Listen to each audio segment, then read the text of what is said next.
In this class, we study Maxwell-Boltzmann distribution and specific heats. Before we go ahead with Maxwell-Boltzmann distribution, we first consider the collision of molecules.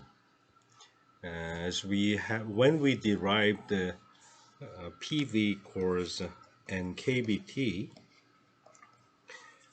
we first consider the motion of a single molecule trapped inside a cube with side L, and we assume the perfectly elastic collision between the molecule and the wall.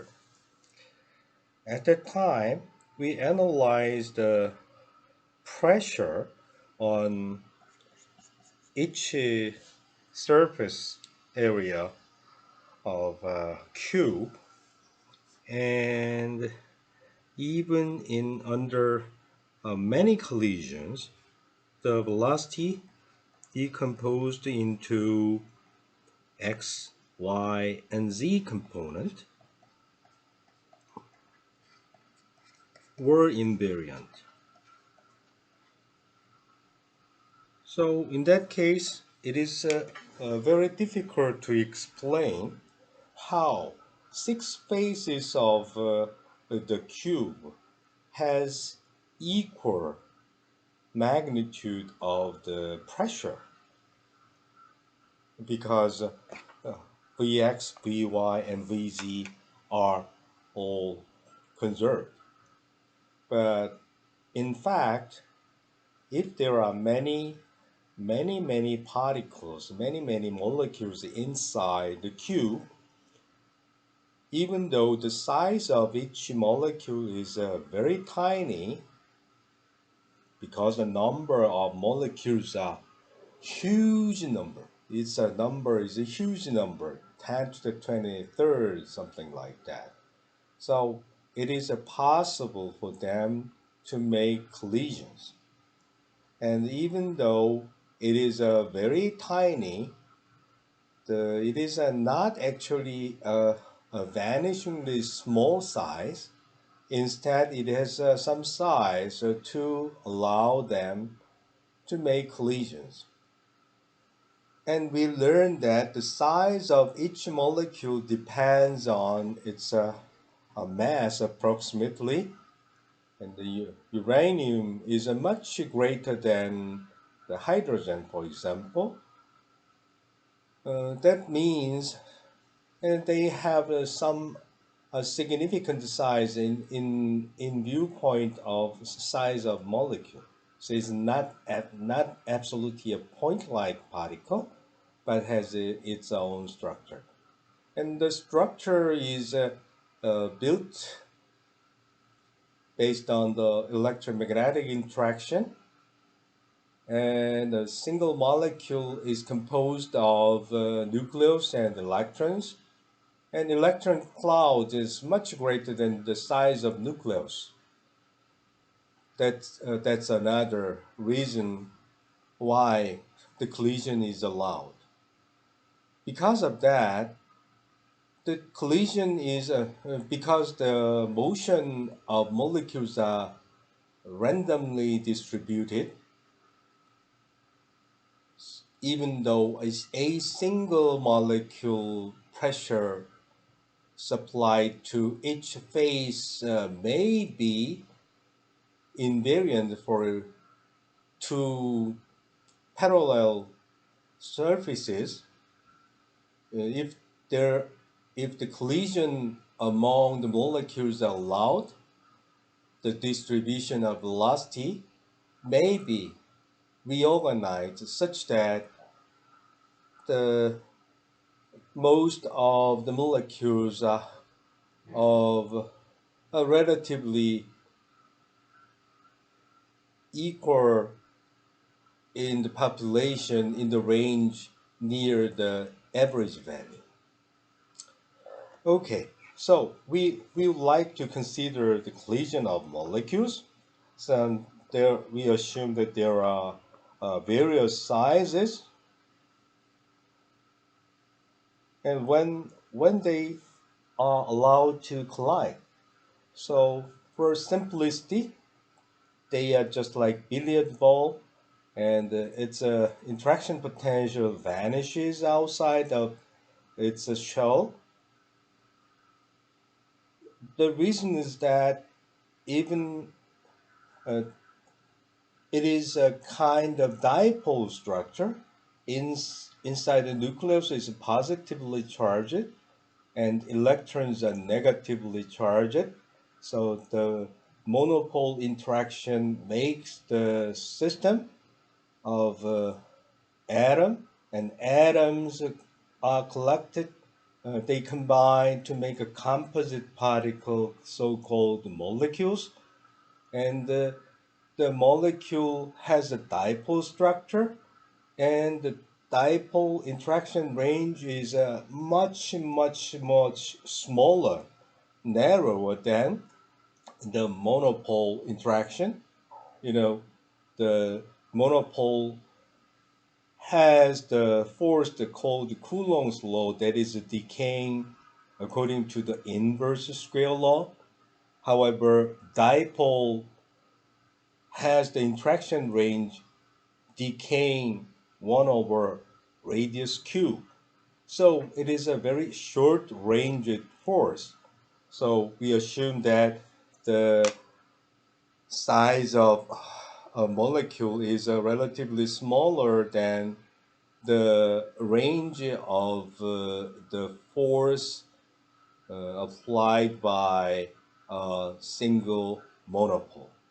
Okay, so we assume that various sizes of molecules, and what is the and they are short they interact in a short ranged force. So for simplicity, we just like a billiard ball, we assume that they do not interact at all when the two molecules are out of range, and each range is defined by the radius. This is effective radius of. There is no exact exact theory for this defining the size of each molecule. So let us say this effective range of the dipole interaction. So this is the radius of our molecule, and the other one has the radius of molecule. And when they collide, when they move forward relative to the other molecule, it is possible to make a collision when the distance between the two centers is longer than the sum of the two radii. Then it is impossible to make a collision. Instead, it is the maximum case is just the sum of these two radii is the same as the distance between the two centers. From this to the opposite side, we can make a circle, and in the opposite side, we have R1 here and R2 here. So if we fix the center of this molecule at rest, fixed, and the other one, the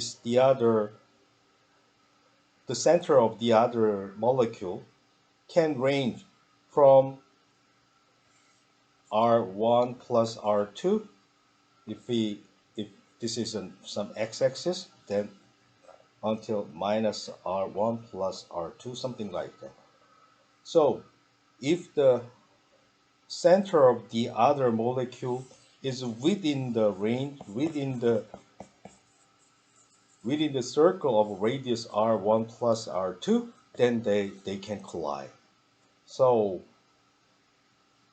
this is a way to describe the probability of making their making collision is by defining the cross-sectional area pi radius, that is the sum of two radii, pi radius squared, if the center of another molecule is within the range of R1 plus R2. The radius of green one is R1, and this radius of this empty one is R2.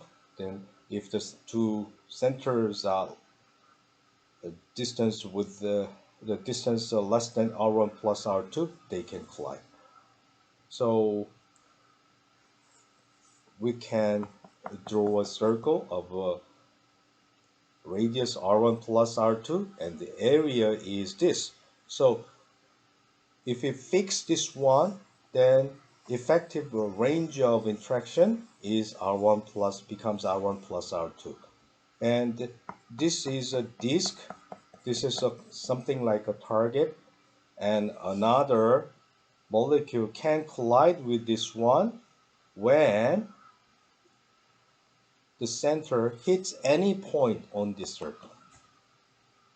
So this is a way to describe the cross-sectional area that is proportional to the probability of collision.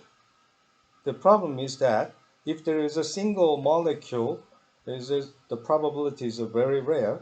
But if these molecules are distributed over space, we can expect a sizable probability of making collisions. So cross-sectional area is something that is proportional to the probability of making collision. Yeah. Remember, the reason why we study collision is to redistribute the momentum and kinetic energy of a single molecule to many other molecules that are contained inside a cube, right?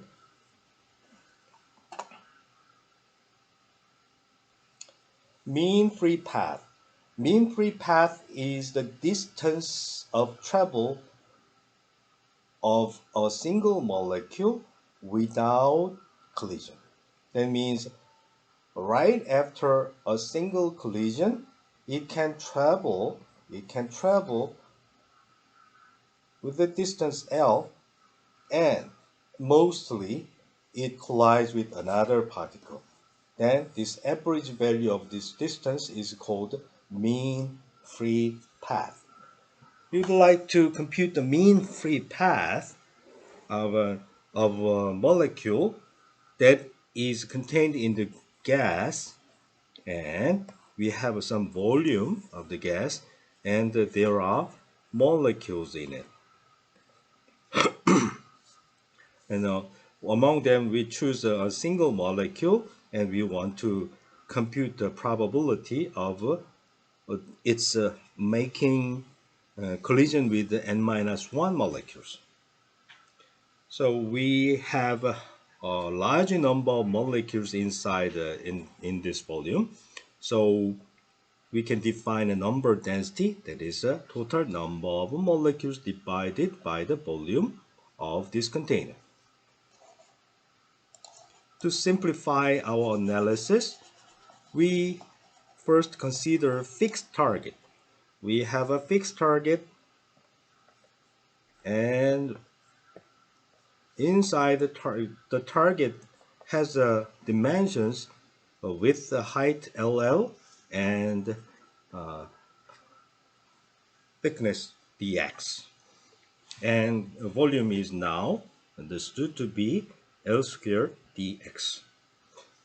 There are molecules, target molecules distributed over this thin plate. And we assume that they are equally spaced, and it is very rare to find they are overlapped in view along this direction perpendicular to this plane.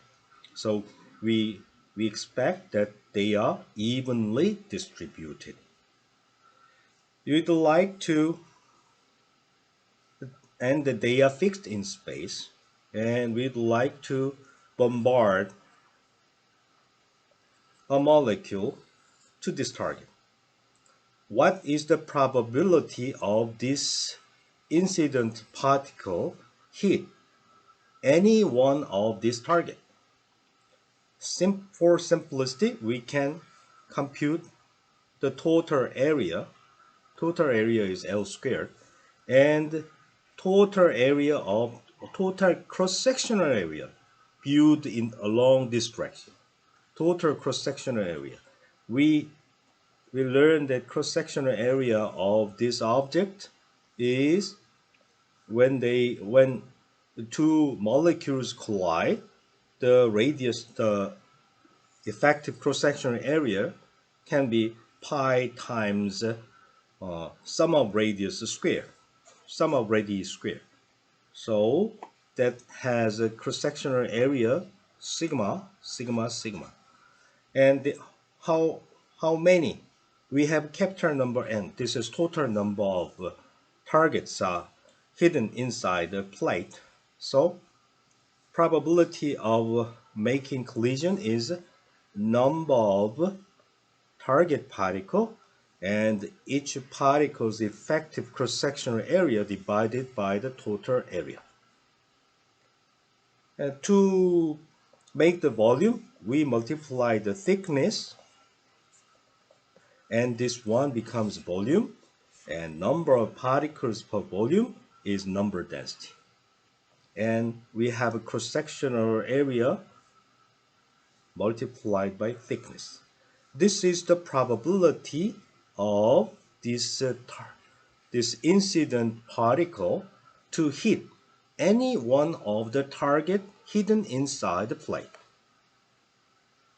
So if it hits, it cannot go further. It will be scattered somewhere. So we are interested in the survival rate. That means probability 1 minus probability. That means probability P means the probability of hitting any of target, and 1 minus P is the probability of not hitting any of the target, and that passes through. So when it hits the target, and that is gone. When we prepare a number of incident particles, then this population survives, only part of it survives with the rate of 1 minus P, right? We are interested in finding the survivable rate. So this from the population I, this is I, and after hitting the target, I decreases to I minus the I. So this is less than I. Original population is divided to find this is a survival rate. This survival rate should be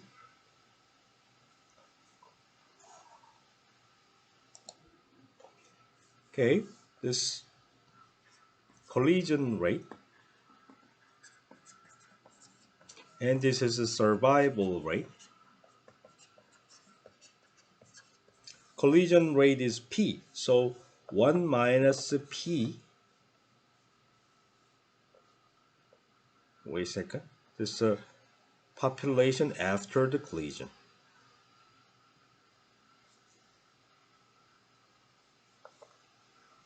So 1 minus P equals the DI over I. This means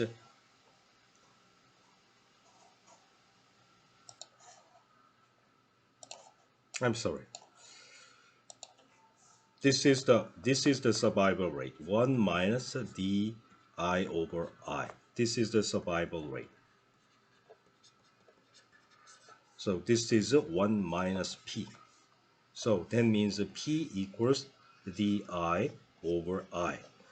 Among I particles, I incident particles, DI particles collide with the targets.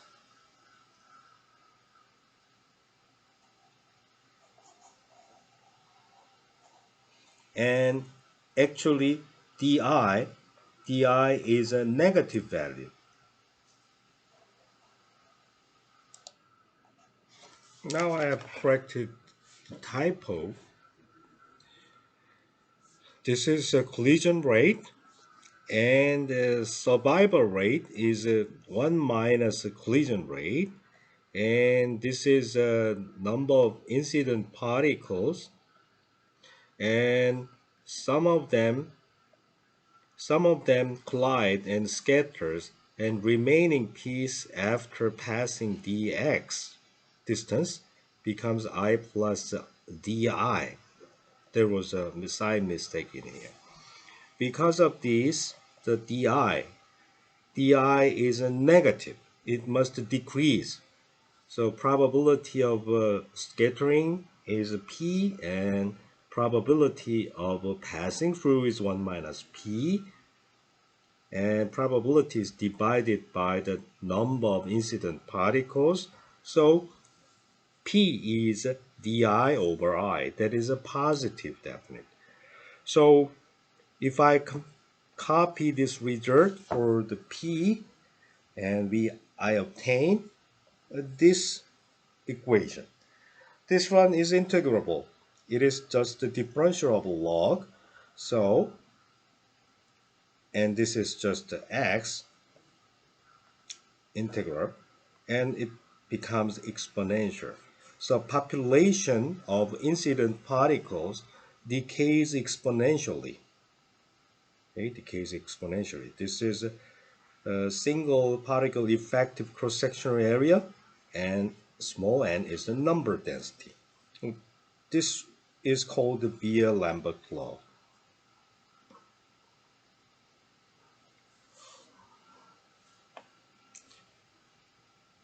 Okay. So population decreases as it goes further, exponentially. And from this expression, we can define the decaying probability.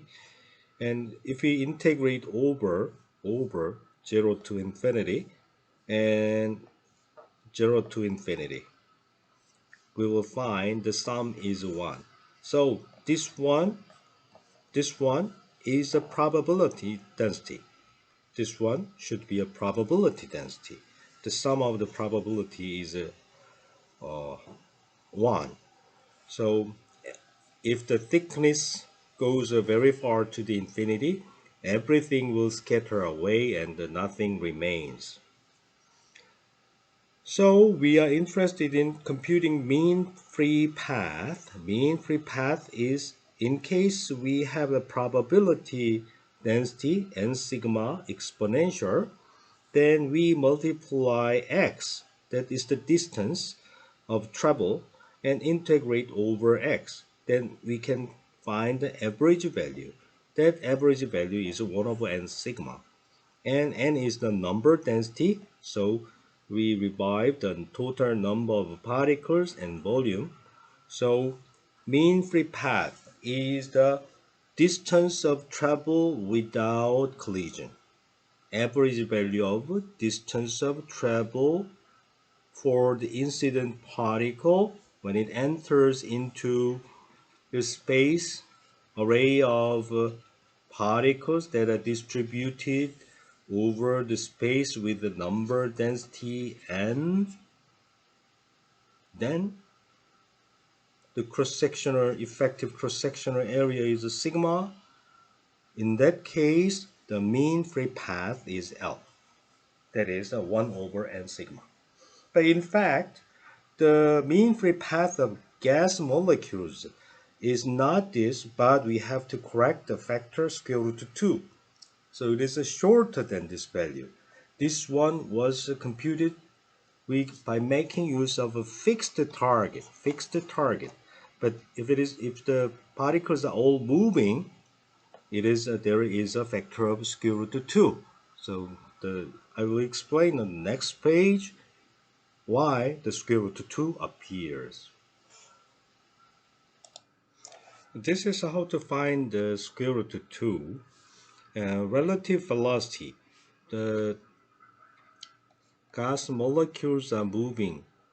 Every molecule is moving with its own velocity, and relative velocity,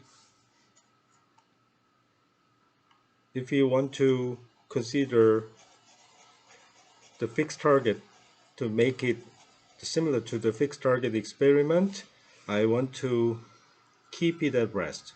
In that case, this is V1 and V2, and if we fix the V2, then V1 moves with the velocity V1 minus V2.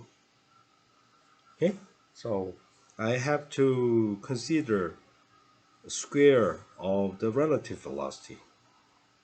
Here, the incident particle moves with the velocity v. So the velocity is just a relative velocity.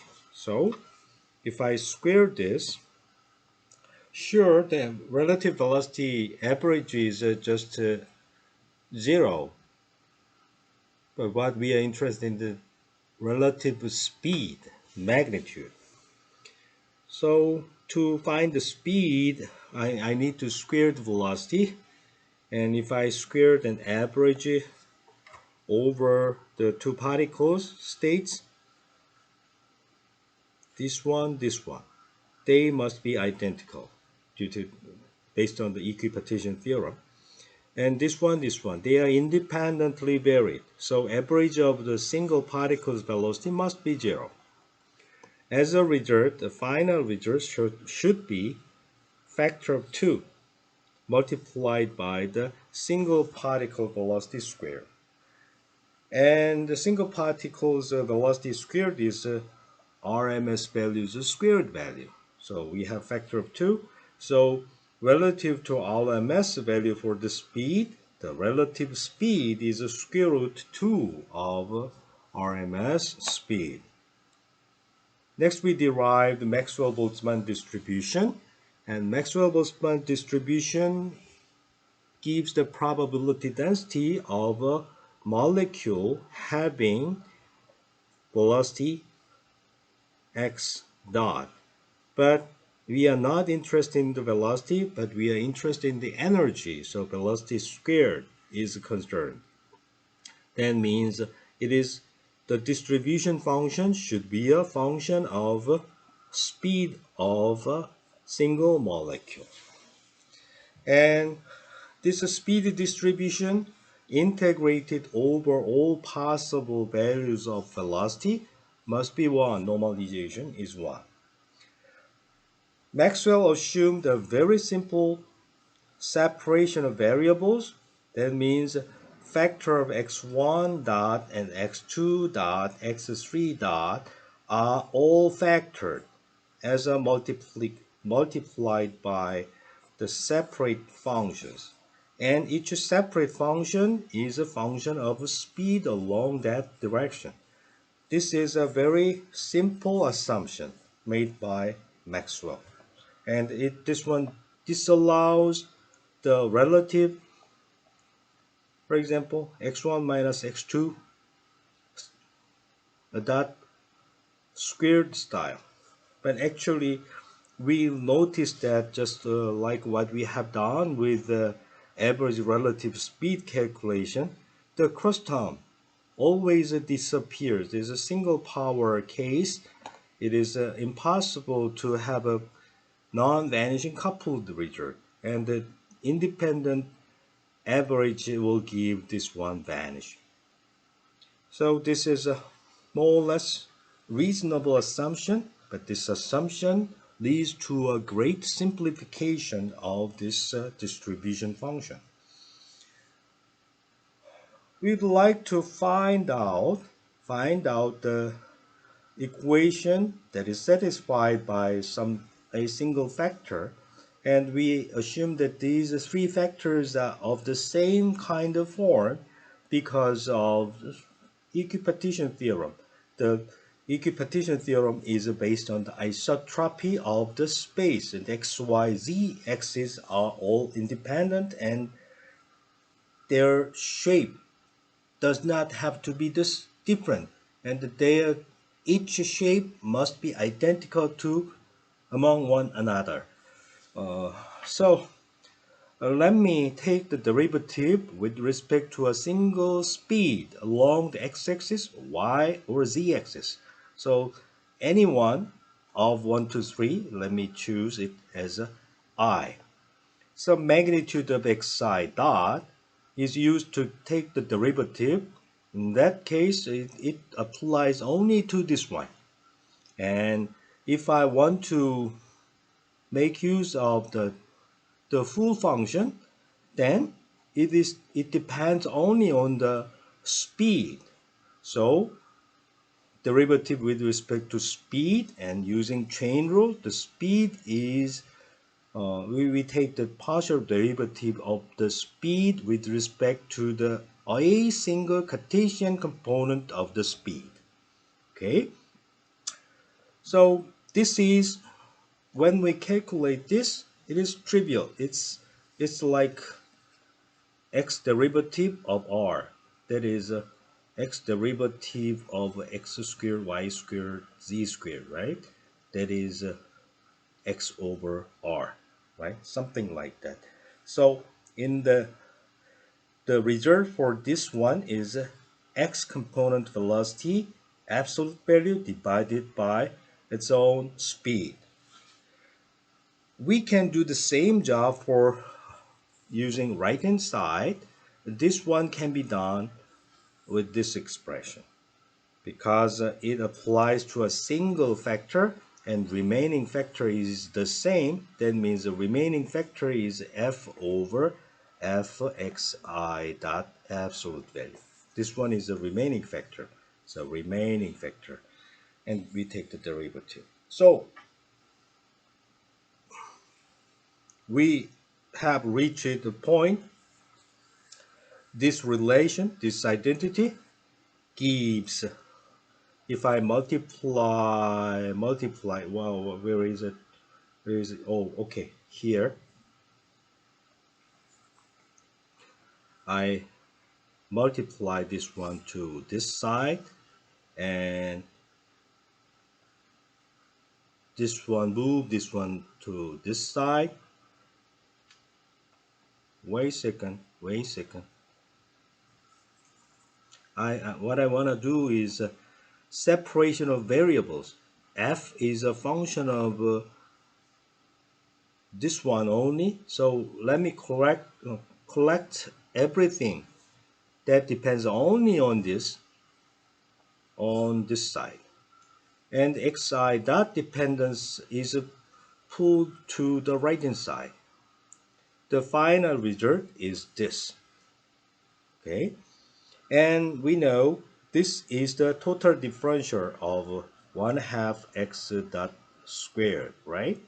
So I have replaced this one, this factor of 1/2 cancels the both sides, so I have replaced this derivative with the xi dot squared. Everything is ready. We know the left-hand side is a function of x dot squared only. The right-hand side is a function of x1 dot I dot squared only. These two are independent variables. So these identity holds only if these two values are the same and the same value is independent of these two variables. So let me rewrite first this one as a differential of logarithm. This one can also be written in differential of logarithm. And then we select a constant alpha that is independent of both x dot squared and xi dot squared. So solving this equation, what we find is this, and this one exactly matches. Because I multiply 1, 2, 3 cases, I recover this expression of the over factor. So our distribution function is this. So what we want to do next is what we want to do next is we need to determine the overall factor F0 and overall factor alpha.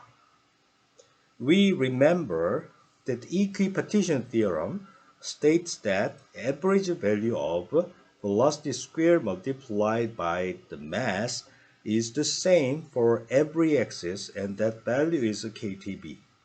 So it is good to reparameterize this expression. The first, it must converge to a finite value to have a distribution that represents a probability distribution. Probability must be finite, and if we know the probability distribution, this integral must be 1. In order to do that, it should be convergent. So alpha must be negative value. Alpha must be negative value. So kappa must be positive value. And KBT factorization is arbitrary. It is just for convenience. What we have made use is they are of the same scale. So we have added this part.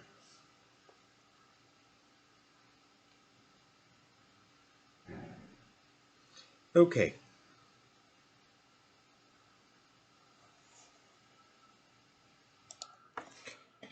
So I have missed the factor m in here.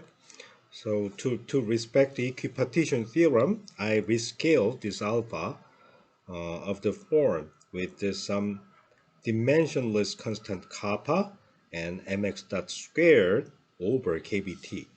And actually this is nothing but introducing dimensionless kappa. Everything else is we have not found anything new. Now what we have to do is integral of fx dot this function over x1 dot x2 dot and dx3 dot over all possible values for the velocity, and this one should be 1. Another thing is it must satisfy the equipartition theorem. That means x1 dot squared is kbt over m. We have to find whether this distribution satisfies the equipartition theorem or not. Due to these two independent constraints, perhaps we can determine the coefficient C and kappa. I hope so, and indeed it is true. The integral for the normalization determination is given like that. If we rescale this integral by letting kappa m over kbt square root x1 dot equals t, then what we obtain is that this one is identical to kbt kappa m square root of pi. That is Gaussian integral. In a similar manner, I also find this is kappa m kbt pi. This one is also kappa kbt pi over kappa m. So what we have found is coefficient C multiply the cube of this factor must be 1. So this determines over a factor.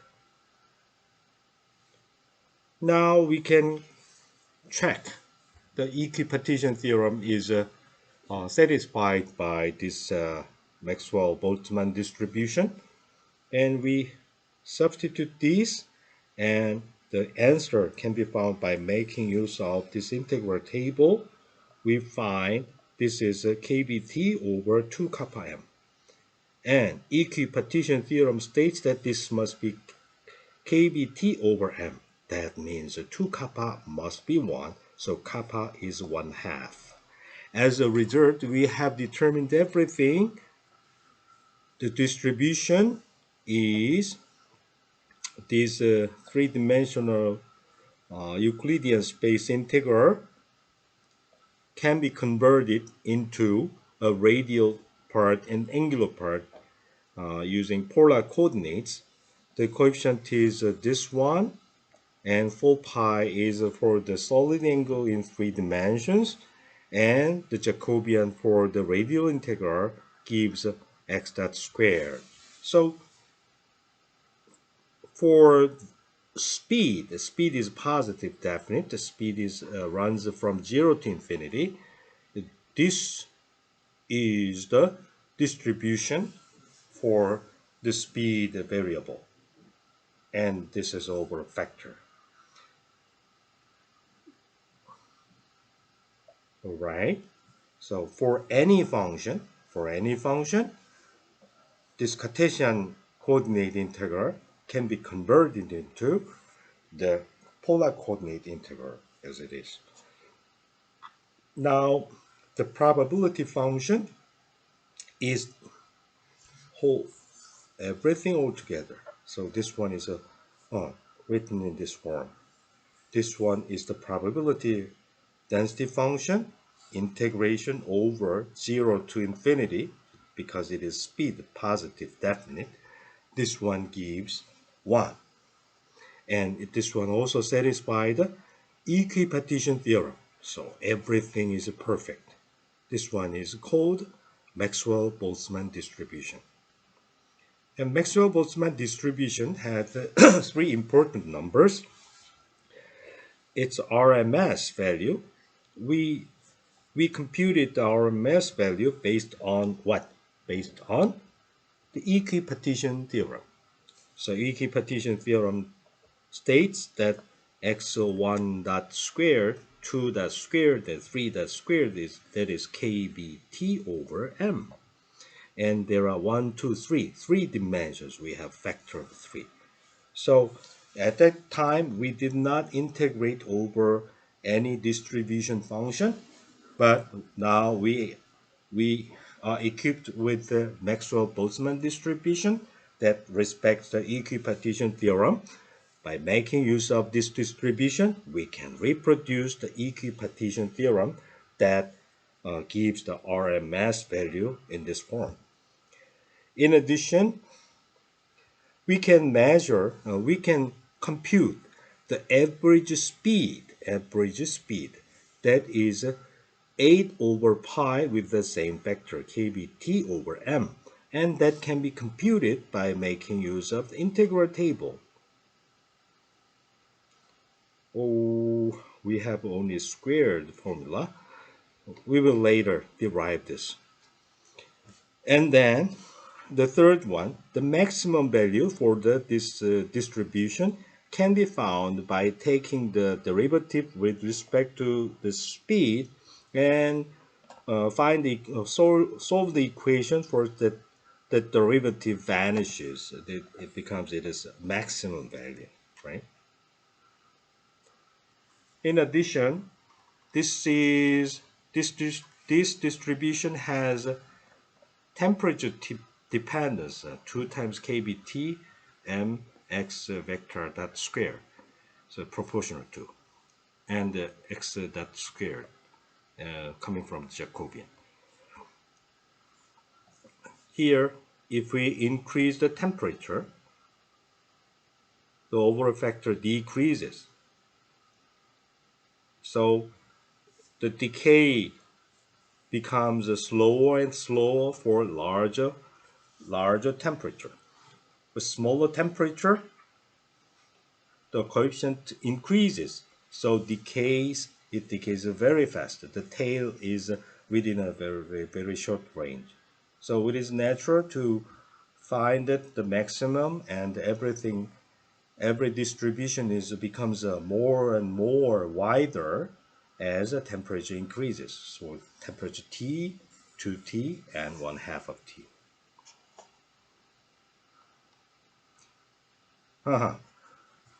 These are the integral tables if we make use of these two integral tables, we can compute all these values. And the most probable speed is obtained by solving this equation. Internal energy of an ideal gas is related to the average kinetic energy. And the average kinetic energy consists of only three translational kinetic energy. If a molecule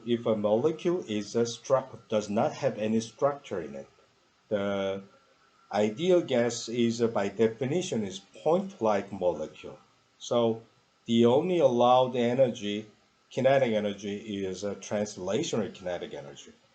Because the gas is filled in the three-dimensional Euclidean space, that dimension, three dimension, is accounted for, and for each dimensions we have velocity squared, and Equipartition Theorem states that this is kBt. Therefore, we have 3 kBt is the internal kinetic energy of a single molecule. If there are n molecules, I multiply the number of molecules n. That's it. However, we can extend this idea to the case whose the molecule has a structure in it. And if it has a structure, then it can rotate. If it is not point-like, it can rotate. So it can even have internal kinetic energy involving the rotational kinetic energy.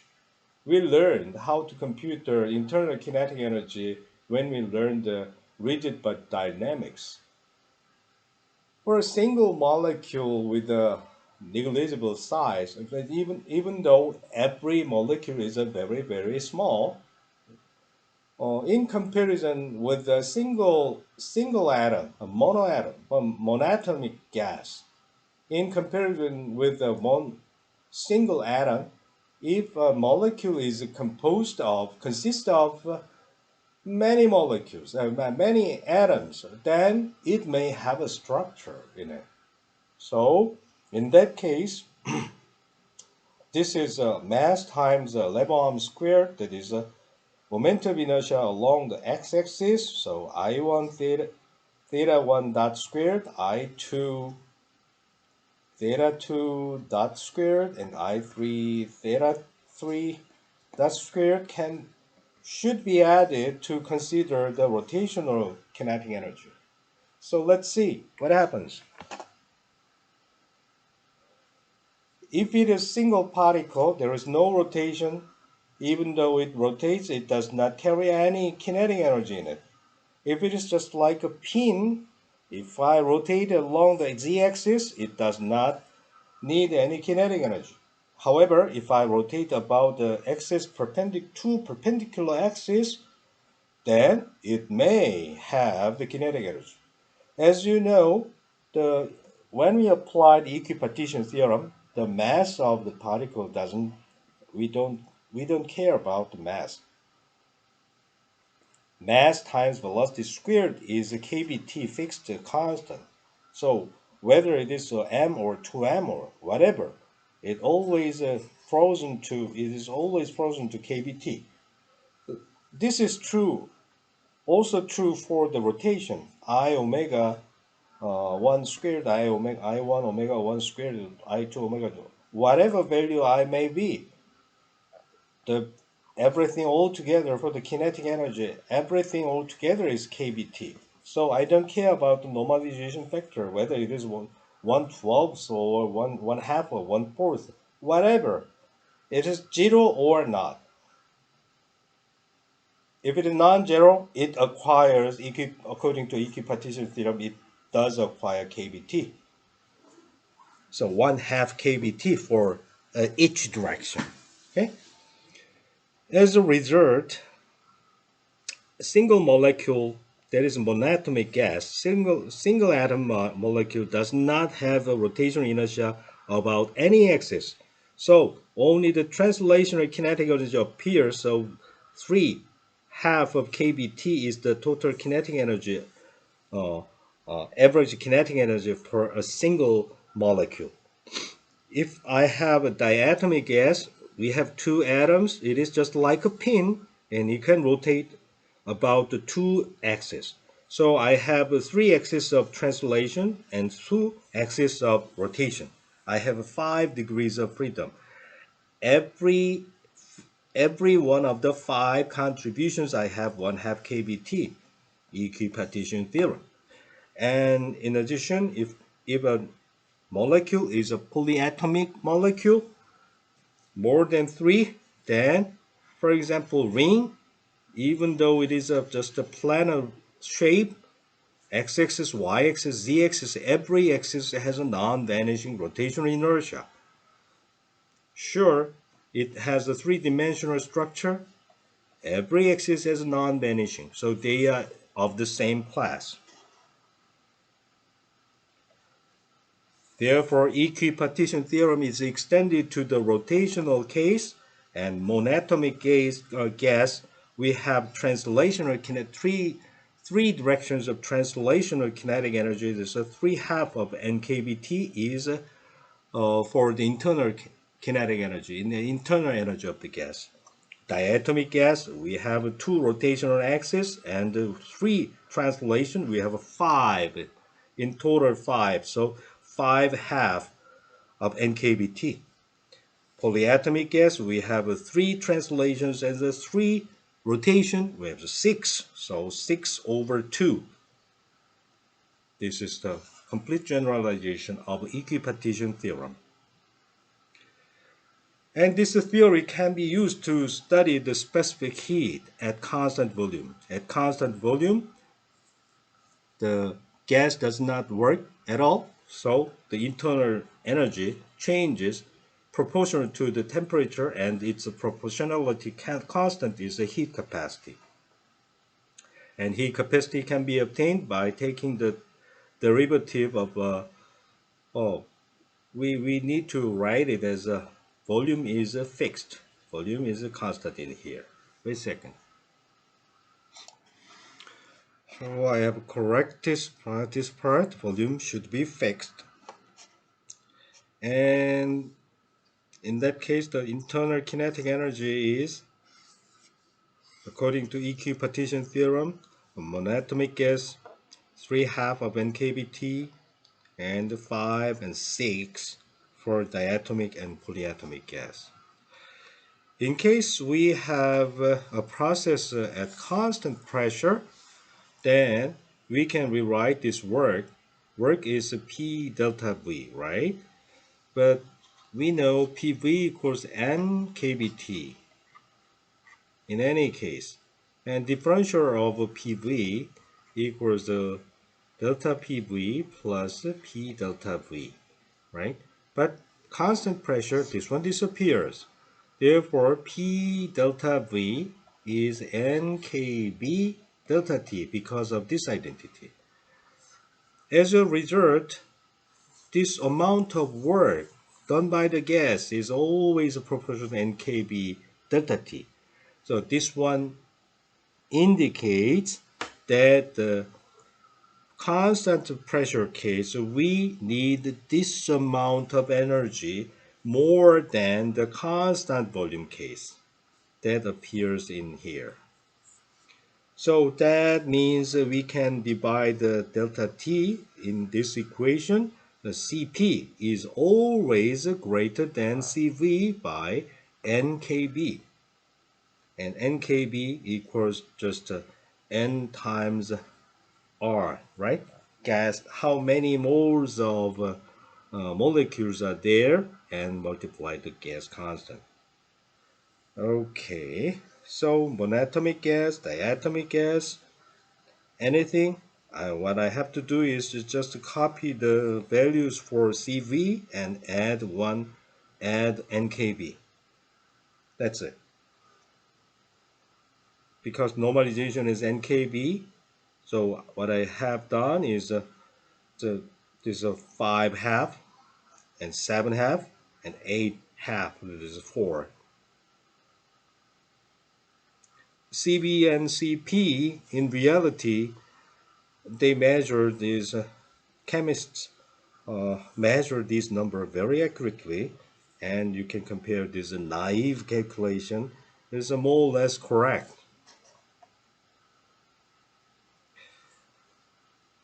Adiabatic expansion of an ideal gas is in this case we do not supply any heat. That means internal kinetic energy change, internal energy change is a negative the work done by the gas. And internal kinetic energy change is just the CVDT. So using this relation in combination of gas equation, we can simplify the relation as it is. So these are two, we can eliminate temperature. In that case, we have dV and dP linear combination, as we already studied regarding the relation for what's that, z equals x to the a and y to the b. Then we derived the relationship for by replacing with taking the logarithm. The relation was easily obtained, and this is the same situation, and you apply the method to find that this adiabatic process preserved P times V to the gamma, where gamma is the CP over CV. Okay, this CP over CP is greater than CV by 1 nkBT. So this number can be used in here. It depends on what kind of gas you are using. So this step of calculation is straightforward, although very tedious. It is a straightforward calculation. So let me pass. Everything is solved. Just to follow the calculation. If you want to know further, the free expansion of an ideal gas does not require any work, and the temperature is preserved. Its internal kinetic energy doesn't change at all. That's the reason why the P times V is a constant. And the remaining part is for the integral table, what we have used for the calculation of Maxwell-Boltzmann distribution. And we know now very well about the Gaussian integral, square root of pi. And we now know how to make use of this parameterized integral. We can take the derivative, partial derivative with respect to lambda to extend this result to obtain many other integral table. And that is far better than what you learned in mathematics class. The calculus class, normally you just make use of integration by parts and generalize the result by mathematical induction. And you will find this way of evaluation of integral is quite useful. And what we have done with the gamma function calculation is exactly the same as this one. Finally, have you heard about the factorial? That is for the even numbers decrease by 2. That is for the odd numbers decreases by 2.